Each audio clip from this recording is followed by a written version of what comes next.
안녕하세요. 음, 오늘은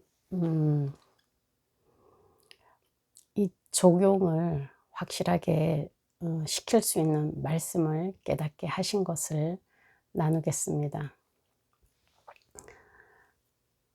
어, 예수님이 죽으시고 부활하셨는데 그것을 우리 삶에 어떻게 적용을 시켜야 되는지 이 머리로는 알겠는데 성경 본문을 가지고 어떻게 이해를 해야 되는지 오늘 아침에 그 이제 확실한 근거를 알려주셔서 나누려고 합니다. 그 본문이 로마서 8장 1절 2절입니다. 이 두 절을 가지고 하나님이 예수님을 보내셔서 우리에게 주신 축복,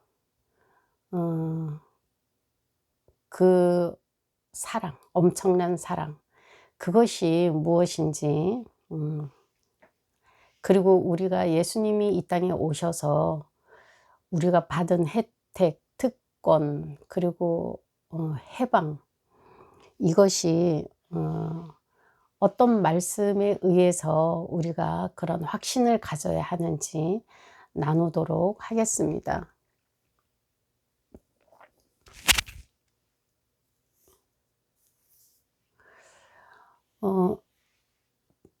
로마서 8장 1절을 보면은 그러므로 이제 이렇게 시작이 됩니다. 그러므로 이제 이 말은 그 전에 다른 얘기가 있었다는 거죠. 그 전에 다른 어떤 상황이 있었어요. 현실이 있었어요. 어떤 현실이 있었는지 7장에서 분명하게 보여줍니다. 7장에서는 우리가 예수님 안에 들어오기 전에의 삶이 바울이 자기의 그 삶을 통해서 고백을 했습니다. 결론은 우리가 예수님 밖에 있는 사람의 삶의 결론은 오호라 나는 공고하다 이거죠. 그런데 이제 그랬음에도 불구하고 이 말이죠. 그러므로 이제는 전에는 이랬는데 지금은 이렇게 됐다는 얘기죠. 반전을 얘기하는 거죠. 지금은 우리가 그리스도 예수님 안에 있는 자들이 되었다는 거예요. 우리가 예수님을 믿어서 예수님 안에 있는 자들이 되었습니다. 그래서 그 혜택이 어떤 것인가 하면은 먼저 정답이 나왔어요. 정죄함이 없다. 이렇게 먼저 정답을 얘기하고, 그리고는 그런 사람은 성령님에 의해서 살아간다. 이렇게 이제 설명을 합니다. 근데 2절에 보면은 이는 이렇게 해요. 그 말은 정죄함이 없는 사람들이 성령님과 살아가는 것은 그 말이죠. 살아가는 것은 예수 그리스도 안에 있는 우리가 예수님 안에 들어가서 살고 있기 때문에 예수 그리스도의 법이 우리한테 이제 적용이 되는 거예요. 예수님 밖에 있는 사람한테는 예수 그리스도의 법이 적용이 되지 않아요. 근데 우리는 예수님을 믿고 예수님 안에 들어가서 하나님의 자녀가 된 사람은 이제는 그리스도의 법이 있어요. 그 법이 뭐냐? 생명의 성령의 법이라는 거예요. 이제 우리는 이 법 안에서 살아가고 있어요. 구약 사람들은 어떤 법 안에서 살았죠? 예. 율법이라는 법 안에서 살았어요. 근데 우리는 이제 우리는 생명의 성령의 법이에요. 우리는 이제 생명을 주는 성령의 법 안에서 살아가는 사람들은 어떻게 이렇게 살게 되었나? 죄와 사망의 법에서 나를 해방을 시켜줬기 때문에 우리가 생명과 성령의 법에 의해서 지배를 받고 살아갈 수 있게 되었다는 거예요. 생명의 성령의 법은 우리를 어떻게 인도를 하는가 하면, 이 법에 의해서 하늘 아버지는 우리를 지키시고 보호하시고 돌보시고, 예, 우리가 끝내는 승리할 수 있도록, 끝내는 영광을 얻을 수 있도록, 끝내는 아버지의 자랑이 될 수 있도록 아버지가 나를 책임져 준다는 법이 나한테 이제 적용이 됐어요. 그런데 이 법을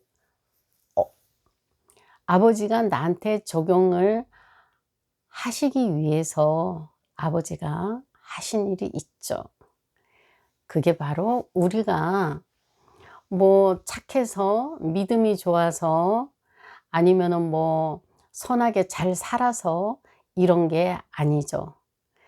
우리가 이런 하나님의 법 안에서 보호를 받고 우리가 그분의 자녀로 살아갈 수 있는 것은 바로 예수님이 십자가에서 죽으시고 그리고 부활하신 것 때문에 우리가 이렇게 살아갈 수 있다는 거예요.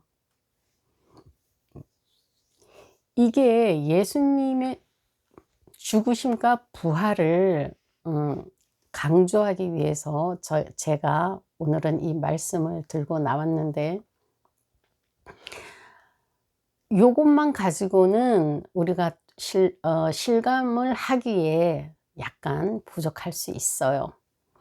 우리가 현실적으로 이 말씀을 적용을 하자면 어떤 경우인가 하면, 내가 죽을 것 같은 그 사망의 골짜기에 들어가 있는 그 시간들이 있잖아요. 우리가 살아가다 보면은 그런 시간들을 여러 번 만나요. 진짜 이제 또 나왔나 싶으면 또 들어가고, 또 나왔나 싶으면 또 들어가고, 정말 살다 보면은 그런 시간들이 많이 주어져요, 우리에게. 그럴 때마다 우리를 어느 정도 내가 이제 내가 이제 이것을 이제 이겨낼 만하구나 싶으면 또 그 숙제를 또 주시죠. 근데 숙제를 할 때는 우리가 죽을 것 같아요. 예. 정말 거의 뭐 죽여 달라고도 하죠. 예, 살고 싶지가 않아요.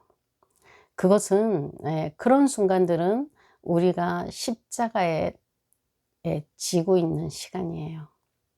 우리가 십자가를 지고 있는 시간이기 때문에, 그리고 십자가를 지고 우리가 죽은 거나 다름없는 그런 시간이기 때문에, 그 시간을 하나님은, 아버지는 우리를 교육을 시키시기 위해서 어떻게 견뎌내나, 내 지혜를 구해서 어떻게 슬기롭게 저 순간을 이겨내나, 그래서 승리의 자리로 가나,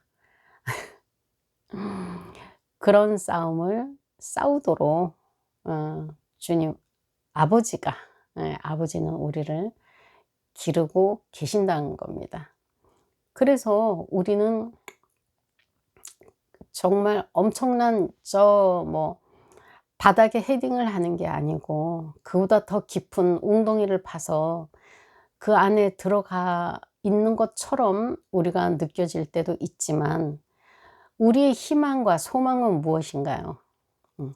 부활이 있다는 겁니다. 예수님께서 부활하신 그 부활은 우리 삶에도 이렇게 적용이 된다는 거예요. 우리가 그것을 잘 이겨내면 우리가 부활의 기쁨을 우리도 누립니다. 보면은 전에는 제가 그냥 아버지가 하나님이 내 아버지고 예수님이 나의 신랑이니까 내가 그분들을 위해서 그냥 참아야지. 그리고 내가 이것을 잘 해내고 싶다. 이런 욕심을 가지고 해냈는데 이제는 이 말씀을 근거로 해서 제가 좀 너무 이렇게 확신이 생기니까 너무 신이 나는 거예요. 그렇다면 이렇게 말씀에 확신을 가진다면 전에처럼 그냥 내 힘으로 이겨내려고 야곱처럼 그렇게 애를 쓰는 게 아니라 말씀이 부활이 있다고 했지. 내 삶에도 부활이 있어. 이렇게 생각하고 소망을 갖고 그 어려움이 이제는 내가 이 숙제를 잘 마치고 싶다. 이런 욕심. 그래서 생명이 나한테 더 풍성해지기를 원한다. 그래서 내가 성령님을 더 의지해서 그분이 주시는 생명으로 내가 더 채워야지. 이런 욕심을 이제는 부릴 수 있을 것 같다는 생각에 너무 기뻐서 이렇게 아침에 나누었습니다. 예수님의 죽으심과 부활은 우리 삶에 그대로 나타납니다. 우리가 죽어서 부활하는 것은 뭐 당연한 것이고 우리 삶에도 그 말씀이 그 예수님의 그 삶이 적용이 됩니다. 그래서 우리는 부활을 소망하는 사람인데 죽어서만 부활을 소망하는 게 아니고 우리 삶 가운데서도 나를 부인하고 내 십자가를 지고 가는 그 순간순간에도 우리는 부활을 소망하면서 그 삶이 그 순간순간의 삶이 승리로 나의 이런 소원과 기대를 통해서 이겨낼 수 있다는 이런 희망적인 메시지를 전하고 싶어서 오늘도 나누었습니다. 우리 삶에 십자가의 죽음과 부활이 이렇게 있다는 것을 우리가 다 같이 알고 우리가 어떤 십자가로 가는 그런 길목에 십자가를 지고 가는 그런 길목에 서 있다면 이 십자가를 치워주세요 이렇게 기도를 하는 게 아니라 내가 이것을 지혜롭게 감당할 수 있도록 도와주세요. 그리고 주님을 의지해서 내가 이것을 반드시 이겨내고야 말겠다는 담대함과 자신감을 주세요. 이렇게 기도하는 우리 멋진 아버지의 자녀들이 모두 되시기를 예수님 이름으로 소원합니다. 감사합니다.